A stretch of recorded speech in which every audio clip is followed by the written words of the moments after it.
बिस्मिल्लाहिर्रहमानिर्रहीम। प्यारे भाई और बहनों, अस्सलाम वालेकुम वरहमतुल्लाहि वबरकातुहू। उम्मीद है कि आप सब खैरियत से होंगे। मैं हूं आपका मेज़बान हकीम शहबाज हुसैन अवान और आप इस वक्त देख रहे हैं नेचुरोपैथी पीके। आज की इस मुख्तसर वीडियो में मैं आपकी खिदमत में मौसम गर्मा में तमाम गर्म अमराज, पेशाब की जलन, यरकान, हाथ पाँव की जलन और ऐसी तमाम सूरत हाल जिसमें गर्मी की वजह से कोई भी मसला हो, उसके लिए एक बहुत ही लाजवाब नुस्खा बयान करने जा रहा हूँ। नुस्खा बयान करने से पहले आपसे गुजारिश है कि हमारे इस चैनल को सब्सक्राइब करें, वीडियोस को लाइक करें और इन वीडियोस को सदका जारिया के जज्बा से अपने दूसरे दोस्तों के साथ शेयर भी करें। अब आते हैं नुस्खा की तरफ। इस नुस्खा में आपने सबसे पहले गुलाब के सुच्चे फूल लेने हैं। पंसारी की दुकान से गुल सुरख ईरानी के नाम से आपको मिलेंगे 50 ग्राम। तुख्मे कासनी आपने लेने हैं 50 ग्राम। कलमी शोरा असली आपने लेना है 50 ग्राम। जौखार आपने लेना है 50 ग्राम।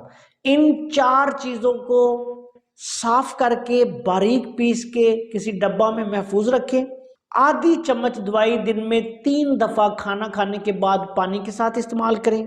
जो मरीज हर वक्त गर्मी गर्मी गर्मी का राग अलापते रहते हैं, उनको जिगर की खराबी की वजह से, यरकान की वजह से, पेशाब की जलन हो या किसी और वजह से पेशाब की बंदिश हो जाए, रुकावट हो जाए, हाथ पांव जलते हों, गर्मी बहुत ज़्यादा लगती हो, यरकान पीलिया हो जाए, तो ऐसे मरीजों के लिए इसकी पहली खुराक ही जो है वो फ़ायदा बख्श साबित होगी। जैसे जैसे मरीज इसको इस्तेमाल करेगा इंशाल्लाह ताला शफायाब होता जाएगा। इस नुस्खा के इस्तेमाल के दौरान आप आलू, गोभी, मटर, बैंगन, पालक, तमाम गर्म चीज़ें बंद कर दें। ज़्यादा से ज़्यादा ठंडी चीज़ें इस्तेमाल करें, कच्ची लस्सी इस्तेमाल करें और अल्लाह के फजल करम से आप देखेंगे कि चंद दिनों में ही आप जो हैं या जो आपका मरीज़ है वो शफायाब हो जाएगा। इस नुस्खा को ज़रूरत के मुताबिक 2-3 दिन से लेके 2-3 हफ्ते तक आप इस्तेमाल कर सकते हैं।